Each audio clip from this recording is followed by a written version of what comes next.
আসসালামু আলাইকুম। আজকে আমাদের উদ্দেশ্য হচ্ছে কালীগঞ্জ সাতক্ষীরা থেকে সাতক্ষীরা পাটকেলঘাটা। আমার ভাইয়ের বাসার উদ্দেশ্য আজকে আমরা এই উদ্দেশ্যে বাসা থেকে যাত্রা শুরু করলাম। আমার বাসা হচ্ছে সাতক্ষীরা কালীগঞ্জে নতুন হাটে, গ্রামের নাম দুধলি গ্রাম। আমি, আমার বেবি, আমার ওয়াইফ আমরা আজকে রওনা দিয়েছি। এটা আমার ফার্স্ট মোটো ব্লগ। ক্যামেরা সেটআপটা প্রথমে একটু অসুবিধা ছিল, ক্যামেরা সেটআপ পরে ঠিক করছি, একটু সময় পেয়ে না, এই যে ঠিক করে ফেলছি ক্যামেরা সেটআপটা। এলাকার ভিতরে গাড়ি নিয়ে বেরোচ্ছি যখন, তখন এলাকার পরিবেশটা দেখুন আপনারা দেখতে পাচ্ছেন। প্রচুর বৃষ্টিতে রাস্তাঘাট সব ভিজা, পিছলিত রাস্তা। খুব সাবধানে আস্তে আস্তে গাড়ি চালাচ্ছি। সিঙ্গেল থাকলে সমস্যা হয় না, কিন্তু ফ্যামিলি নিয়ে যাচ্ছি, সবার দায়িত্ব তো আমার কাঁধে পড়ে। সাবধানে গাড়ি চালা যাচ্ছি। অনেক লং রুট ড্রাইভ করতে হবে, প্রায় 80-75 কিলো হবে। খুব সাবধানে যেতে হবে, দেখে শুনে। এর সামনে আমাদের মসজিদ ক্রস করে বেরিয়ে গেলাম। মসজিদ কিছুক্ষণ আগে আসরের নামাজ শেষ হয়েছে, আমরা আসরের পরপরই রওনা দিয়েছি। 4:30-5টার দিকে রওনা দিয়েছি আমরা। আমাদের এলাকার ভিতরে একটা আছে মেন রোড, ঢাকা রোড, আর একটা আছে বাইপাস রোড। আমরা বাইপাস রোডে যাওয়ার চেষ্টা করবো, কারণ বাইপাস রোডে গাড়ির চাপটা কম থাকে। আর ফ্যামিলি নিয়ে গেলে বাইপাস রোডে যাওয়া আসা করি সবসময়, এটা সেফটির মনে হয় নিজেদের কাছে। ডান সাইডে গেলে ঢাকা রোড, আর বাম সাইডে গেলে বাইপাস রোড। আমরা বাইপাস রোড নিয়ে যাবো। বাইপাস রোডের সুবিধা হচ্ছে নিরিবিলি রোড, কোনো ঝোট ঝামেলা নেই। এর সমস্যা হচ্ছে ছোটো চিকন রোড, মানুষজন চলাফেরা করে, রাস্তা করে ছাগল, গরু, হাঁস মুরগি থাকে।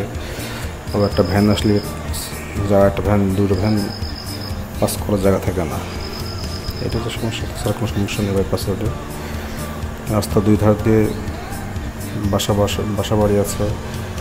বাম পাশ দেখতে পাচ্ছেন সব ঘের দেখা যাচ্ছে। রওনা দিয়েছি, আকাশের অবস্থা খুব খারাপ, মেঘ হচ্ছে আকাশে। তারপর অনেক আল্লাহর নামের উদ্দেশ্যে, আল্লাহ নাম নিয়ে দেখা যাক কত যেতে পারি। দেখতে পাচ্ছেন রওনা দিচ্ছি, আস্তে আস্তে যাচ্ছি। স্পিড খুব আপ করিনি, 30 থেকে 35-40 সর্বোচ্চ, বেশি করিনি, কারণ রাস্তায় কিছুক্ষণ আগে বৃষ্টি হয়েছে, রাস্তা স্লিপের জন্য। রাস্তাঘাট দেখতে পাচ্ছি কি মানুষ সব হাঁটাচলা করতেছে, বিকালবেলা তো সবাই একটু বের হয়ে হাঁটাচলা করে। আর একটা ভ্যান থাকলে আর একটা ভ্যান গাড়িটা ওভারটেক করে যাওয়া খুব কঠিন, কারণ খুব চিপা রাস্তা এটা।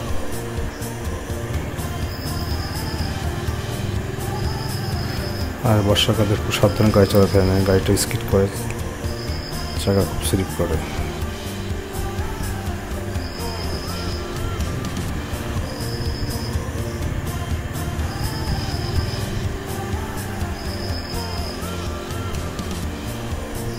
সাবধানে খুব আস্তে আস্তে যাওয়া আসা করছি। আজকে মেন উদ্দেশ্য হচ্ছে ভাইয়ের বাসায় যাবো। ভাইয়ের বাসা পাটকেলঘাটায়, ওখানে বড় ভাইরা আসছে যশোর থেকে, তাদের সাথে একসাথে মিট করবো, সবাই মিলে একসাথে কিছু টাইম স্পেন্ড করবো। আমার শ্বশুরের 3 মেয়ে, আমার ওয়াইফ হচ্ছে তাদের মধ্যে সবার ছোটো, ওই জন্যই তার আবদার 3 বোন এক জায়গায় হবেন। আর 2 ভাই দূরে থাকেন বাসা থেকে চাকরির উদ্দেশ্যে, একদিন থাকে ঢাকা, একদিন থাকে কক্সবাজার। 3 বোন একসাথে মিট করবেন, 3 ভাইরা একসাথে থাকবো। আগামীকাল শুক্রবার, এই জন্য তারা একটু দাওয়াত দিচ্ছে আমাদেরকে, সেই দাওয়াত অ্যাটেন্ড করতে যাচ্ছি।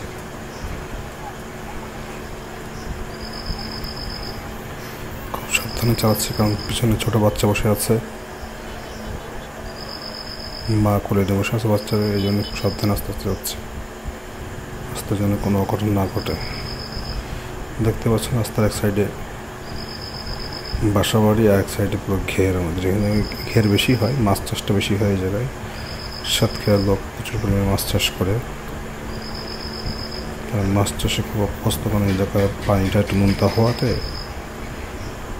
মাছ চাষটা খুব ভালো হয়, মাছ চাষে সফল হয়। আর বর্তমানে মাছ চাষের পাশাপাশি ঘেরের পাশ থেকে সবাই শাকসবজি চাষ করতেছে, এতে অনেক ঘেরে খরচটাও চলে আসতেছে। সুন্দর করে ভেকু দিয়ে ঘের কাটায় নেয়, ঘের কাটায় নিয়ে মাছ চাষ করে, যেমন বর্ষাবাদ হলে মাছ বেড়ে না যায়। এ হচ্ছে মেন কারণ। হঠাৎ করে কথা বলতে বলতে বৃষ্টি চলে আসলো, এই জন্য বৃষ্টি দিয়ে দাঁড়াই গেলাম। দাঁড়াই গিয়ে এখন ইজি বাইক খুঁজতেছি একটা, যে ইজি বাইককে ফ্যামিলিকে তুলে দিয়ে আমি আস্তে আস্তে বৃষ্টি কমলে মোটর সাইকেলে করে রওনা দেবো, সেই উদ্দেশ্য। মনে করলাম বৃষ্টি কমলে রওনা দেবো, কিন্তু রওনা দিতে পারলাম না, কারণ বৃষ্টি কমতেছে না, বৃষ্টি বাড়তেই আছে। এই জন্য ফ্যামিলিকে ইজি বাইকে তুলে দিয়ে রওনা শুরু করে দিলাম। পৌঁছে গেছি আমরা, এটা হচ্ছে আগামীকালের সকালে আমার প্রোগ্রামে অ্যাটেন্ড করতে যাচ্ছি। সবাই মিলে যে বাইকে উঠছে, বৃষ্টিতে কমতেছে না, 3-4 দিন ধরে টানা বৃষ্টি হচ্ছে। জুম্মার পরে প্রোগ্রাম অ্যাটেন্ড করতে যাচ্ছি, নামাজ পড়ে সবাই যাওয়ার কিছু আকাশে ভিডিও দেখালাম, শ্যুট করলাম। দেখেন কী অবস্থা, কী পরিমাণে মেঘ হয়েছে। এই মেঘের মধ্যে বৃষ্টি বাদলের মধ্যে দাওয়াত খেতেও কষ্টকর ব্যাপার। তারপর যাচ্ছি আত্মীয়তা রক্ষা করতে, আত্মীয়তা বজায় রাখতে, সবার সাথে দেখা করতে। দেখা করলে সাক্ষাৎ করলে মনটাও ভালো থাকে।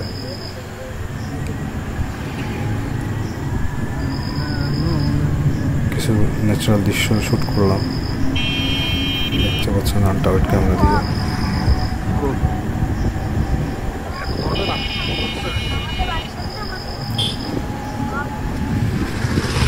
সবাই ভালো থাকবেন, দেখা হবে আবার নেক্সট ভিডিওতে। আল্লাহ হাফেজ।